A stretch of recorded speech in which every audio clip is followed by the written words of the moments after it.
এই গাইজ আপোনালোক সব কেনে আছে আশা কৰোঁ সব ভালে আছে গাইজ আজি আপোনালোকলৈ এটা বহুত ধুনীয়া এটা বস্তু লৈ আহি আছোঁ গাইজ এইটো হৈছে মুম্বাই চিটিত এয়া চাওক এইখন হৈছে ই bike E scooty electronics Mumbai চিটিত আপুনি যদি ৰাতি 12টা 1টা 2টা 3টা 4টা বজাত যদি আপুনি কৰবা যদি হেৰি নাপায় টেক্সি ৰিক্সা আৰু আপোনাৰ যদি বাছ নাপায় আপোনালোক একদম সহজে এখন বাইক আপুনি হেৰি কৰিব পাৰিব বুকিং কৰিব পাৰিব বুকিং কৰি আপুনি নিজৰ বাইকৰ নিচিনা একচুৱেলি এখন হয় মেইন ৰোডত ৰখা আছে আপুনি কেতিয়াবা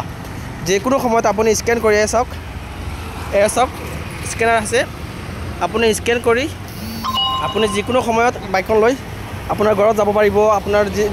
যিটো টাইম যাব বিচাৰিব আপুনি যাব পাৰিব এয়া হৈছে কিমান এডভান্স টেকনলজি চাওক এইটো আমাৰ যদি অসমত হয় ৰাইজ আপোনালোকে জনাব কেনেকৈ হ'ব কমেণ্টত জনাব বহুত ধুনীয়া এতিয়া এখন কি ৰাইড কৰি দেখো আমি ই বাইক আপুনি কেতিয়াবা চলাইছে নেকি না কি চলাব না কেনেকৈ কি পদ্ধতিত চলাব লাগে এইটো স্কেন কৰি এডি পইচা ভৰিব লাগে ফাৰ্ষ্টত ওকে আৰু সিকিউৰিটি দিব পাৰে ওকে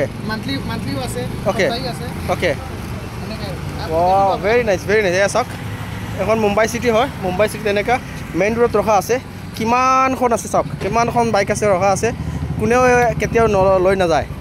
কোনে লৈ নাযায় মানে চুৰি নহয় আমাৰ অসমত যদি এইটো সুবিধা দিয়া হয় যদি আমাৰ মুখ্যমন্ত্ৰী ডক্টৰ হিমন্ত বিশ্ব শৰ্মা ছাৰলৈ এটা অনুৰোধ আমাৰ অসমত এইটো সুবিধা দিয়া হয় যাওক যাতে আমাৰ অসমৰ